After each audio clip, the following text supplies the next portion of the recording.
Hello, everyone.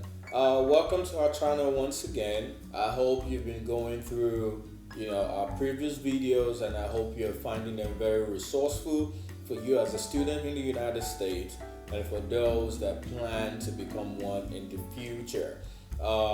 With the whole pandemic going around, I know there's a lot of tension all around the world, but I hope we're all trying to stay safe and to follow the guidelines of CDC in the United States and in any country that we all are from. Today, we are going to be talking about OPT. OPT is a term that F1 students in the United States currently probably know about that.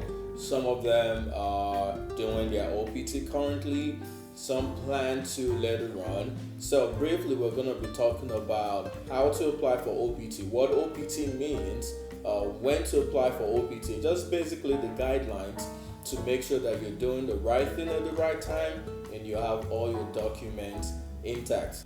Also, we would love that you share our videos, you like the videos, and you subscribe to our channel so you can be kept up to date on our videos when we release them, so you do not miss out on any of the good stuff we're serving on this channel. So, without further ado, we are going to delve into the discourse for this episode. The first question that probably comes to your mind is, so what is OPT? OPT simply means optional practical training. This is a form of temporary employment that is directly related to an F1 student's major area of study. The OPT is divided into two. We have pre-completion OPT and post-completion OPT. So you as an F1 student, either at an associate's level, bachelor's level, master's or doctorate's level, you may be eligible for OPT during or at the end of your program if you meet up with the requirements for applying for OPT.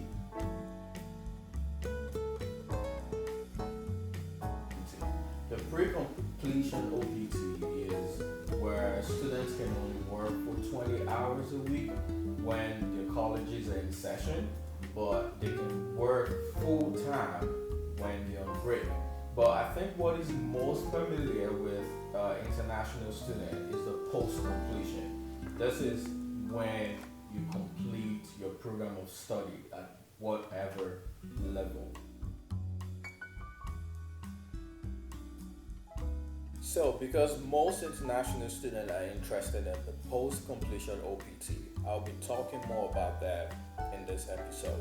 So, when you complete a degree as an F1 student in the United States, you may be eligible for an OPT approval.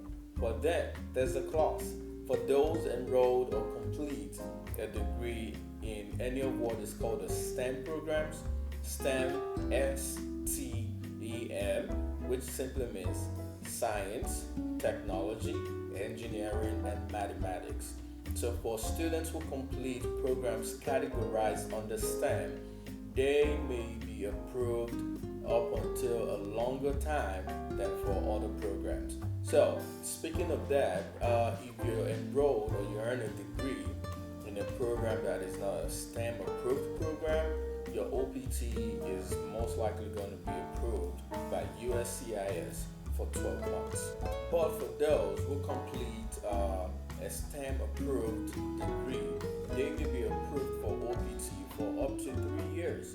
So these are one of the things that F1 students, you as an F1 student, need to bear in mind.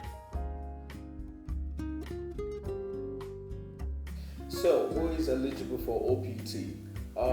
Typically, if you've completed a program of study in the United States, and remember I said we'll be talking mostly about post-completion OPT.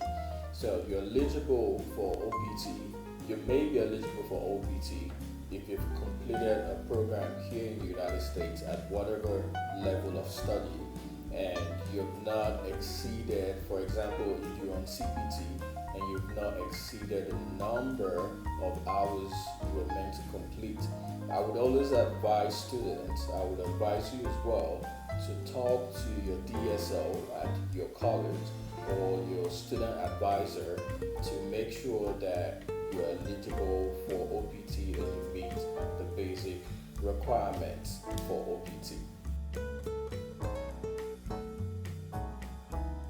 So for so many colleges, when the international students are approaching like the very last semester of their programs, they would always reach out to them to advise them and to prep them for what is next. And we're talking about OPT, which is next for most international students. So you need to bear in mind that when you're getting real close to the end of your program, please be in contact with your DSO at your college or your student advisor so they can assist you with how to apply for OPT and how to do it right and when to do it. Generally, for most students, you can start applying for your OPT from 90 days before the end of your program, because you want to receive a receipt from USCIS before 60 days after the end date on your I-20. So documents that USCIS will generally need you to provide include 1. Form I-765. That is a major form. It is an employment authorization form where you fill in details about yourself and it's quite easy to complete.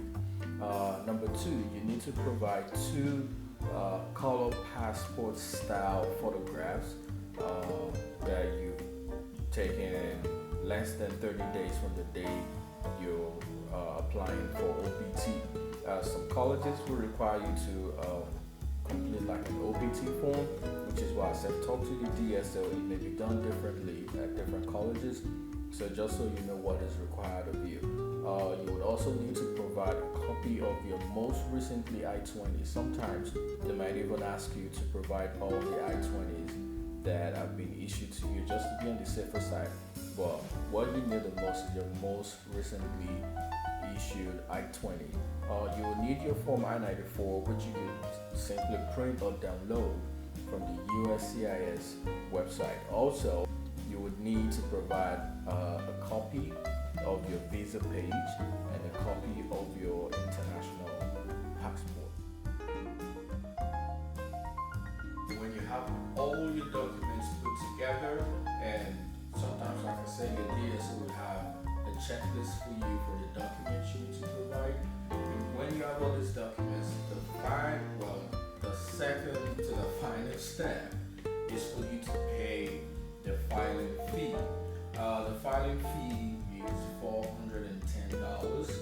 For more information about this, you can check the USCIS webpage for detailed information. You can pay by personal checks, cashier's check, money order if you want to do that. If you're paying with a check, make it payable to the U.S. Department of Homeland Security. The U.S. Department of Homeland Security.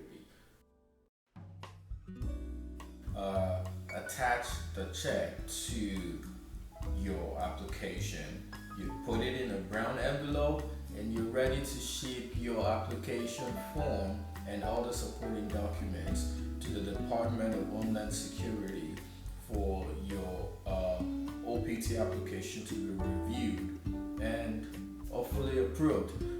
So I would advise you that when you're using any courier service, try to get one of those plans that would get you where they would issue you a tracking number so you can track when your application is received.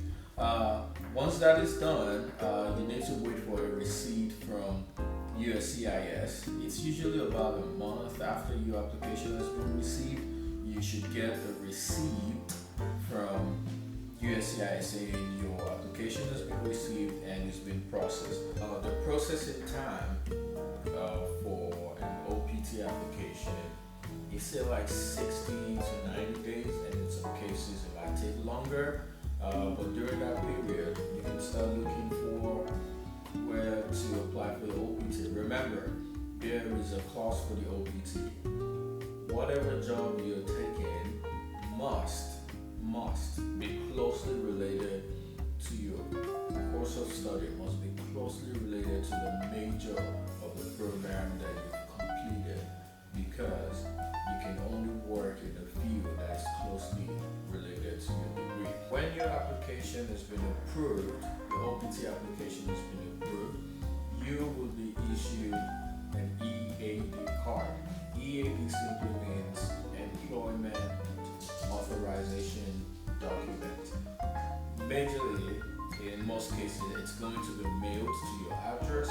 So you want to make sure that on your I-765 form that you have your current mailing address on the form. And if at any point within the processing time you change your address, make sure you notify USCIS.